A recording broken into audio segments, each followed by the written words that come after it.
안녕하세요. 인도가 K9 바지라 자주포를 추가로 주문할 수 있다는 보도가 현지 언론을 통해 나와 주목을 받고 있습니다. 인도 매체인 세프린투지는 지난 8월 9일에 중국과 분쟁을 겪고 있는 라다크 지역에 K9 바지라 자주포를 배치하기 위해 추가로 40대를 더 주문할 수 있는 방안을 검토하고 있다고 보도했습니다. 세프린투지에 따르면 인도의 보안기관의 소식통은 올해 초 라다크 지역에 파견된 3대의 K9 바지라의 테스트가 성공적이었다고 말했습니다. 이어 이제 고지대의 라다크 지역에서의 테스트가 끝났으니 라다크 지역에 배치될 155mm 곡사포 연대를 최소 2개 40대 더 주문하기 위한 계획이 마무리되고 있다라고 말했습니다. 중국과 국경 분쟁을 벌이고 있는 인도는 동부 사락 지역에서 성능 시험을 위해 K9 바지라 자주포를 라다크주에 배치했습니다. 지난 2월에 타임스 오브 인디아 등 인도 매체에 따르면 인도 육군은 인도 동부 라다크주 중국 접경 지역에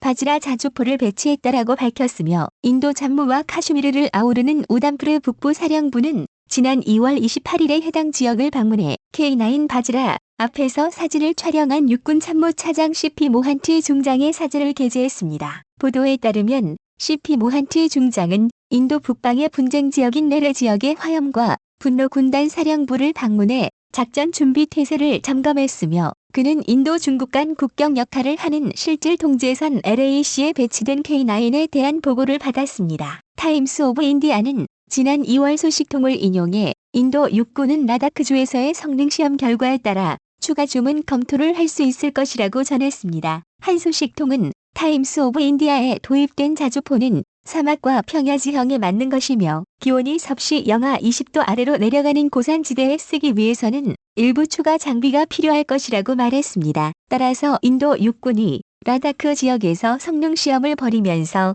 K9 자주포의 추가 발주에 대한 기대가 컸지만 관련 소식은 전해지지 않고 있다가 이번에 인도 육군의 K9 바지라의 추가 발주 소식이 나온 것입니다. 인도 육군은 2017년에 RS 4500 크로 계약에 따라 총 100대 5개 연대의 K9 바지라를 주문했습니다. 기본적으로 사막용으로 만들어진 초기 100대의 생산은 인도의 방산 업체인 라센 앤드 터우브로 L&T가 맡았습니다. L&T는 K9을 제조하기 위해 한국의 한화 디펜스와 기술 이전 계약을 맺었으며 L&T가 한화 디펜스의 지원을 받아 생산한 K9 바지라는 인도 군의 요구 조건에 맞게 일부가 개조되었습니다. 인도는 현지화 전략에 따라 금액 기준으로 50% 이상 부품수로는 80% 이상을 인도에서 생산해야 합니다. 이를 위해 L&T는 수라트 근처 하지라 제조공단의 전용 생산 단지를 세우고 구자라트에서 타밀나두에 이르는 인도 4개 주에 걸친 공급 사슬로부터 부분품을 공급받았다고 인도 매체는 전했습니다. 인도 보안기관의 소식통은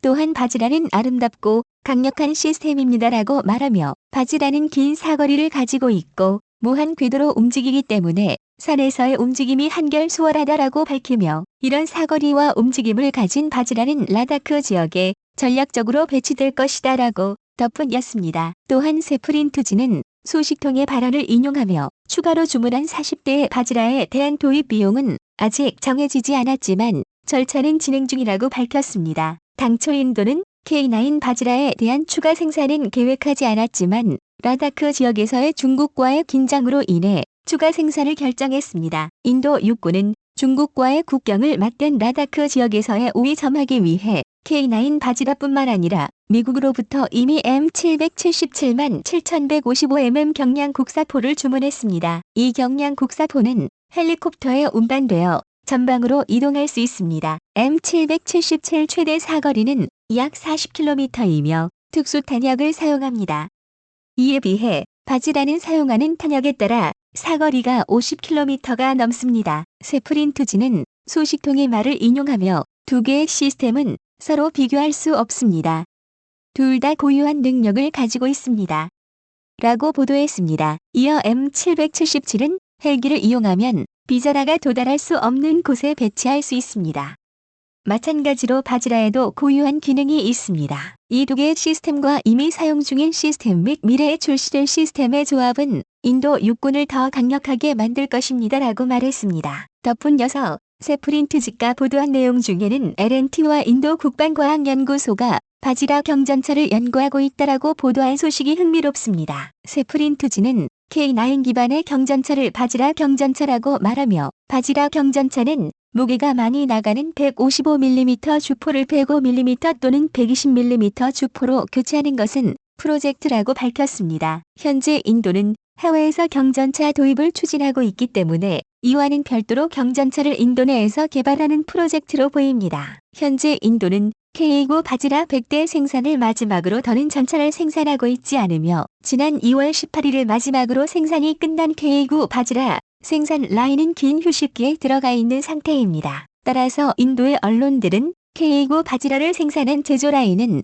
인도의 전차 기술 발전을 위해 계속 가동되어만 하며, 그 유력한 대상이 고지대에서 활약할 수 있는 경전차를 생산하여 K9 바지라의 생산 라인을 대체하고 유지한다는 것입니다. 당초에 인도 언론들은 아준 전차를 개발하는 과정에서 인도 국방과학연구소가 축적한 전차 개발에 대한 전문 지식과 K9 바지라 자주포를 생산하며 쌓은 노하우와 생산 기술을 구축하고 있는 L&T와 같은 회사의 방위 제조 능력을 결합하면 짧은 기간 안에 K9 차체에 CMI사가 개발한 C3105를 탑재하면 경전차 개발이 충분히 가능하다고 보도했습니다. 하지만 말이 개발이지 상당수의 기술을 한국에 의존하고 있는 인도로서는 경전차 개발이 만만치 않았던 것으로 보입니다. 그래서 라다크 지역에서 중국의 경전차를 견제하기 위해 급한 대로 해외에서 경전차를 도입하고 인도의 전차 기술 발전을 위해 K9 자주포 기반의 바지라 경전차를 개발하고 있는 것입니다. K9 자주포를 생산한 한화 디펜스와 인도의 현지 합작 파트너인 L&T는 50대 50 비율로 합작사를 설립해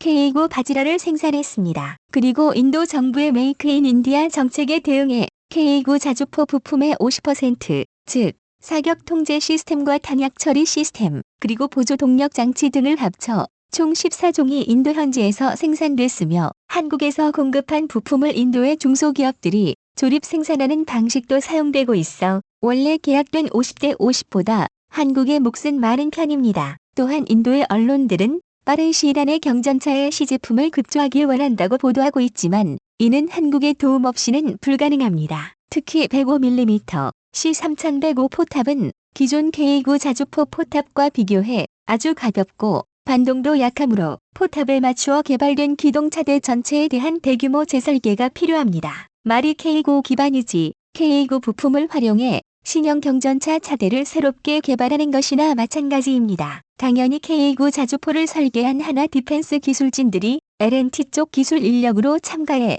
K9 개조 사업을 지원해야 하며, 이렇게 해서 K9 기반의 경전차가 개발되더라도 구성 체계 중에 상당수는 한국이 제공할 가능성이 높습니다. 그 이유는 포스코가 개발하여 제조하는 신뢰성이 필요한 차대용 구경도 강판부터 시작해 영국에서 기술을 도입해 국산화한 HUS 유기압 현수 장치와 궤도, 그리고 K9 전차의 심장인 MT881 엔진도 STX에서 라이센스 받아 생산하여 인도에게 공급하고 있기 때문입니다. 또한 인도 입장에서도 높은 신뢰성이 요구되는 기동 부품을 국산화할 여유가 없으므로 당연히 핵심 기동 부품 모두 한국에서 조달할 수밖에 없었을 것입니다. 개인적인 생각이지만 K9 자주포 현지 생산하여 운용 중이고, 인도의 경전차 도입 사업에서도 K21-105가 유력한 후보로 꼽히고 있으며, 이번 인도가 K9을 기반으로 바지라 경전차를 개발하게 된다면 인도의 화포 전력은 한국산 무기로 채워질 가능성도 있습니다. 이렇듯 시장이 넓은 인도가 화력을 한국산 무기로 채운다면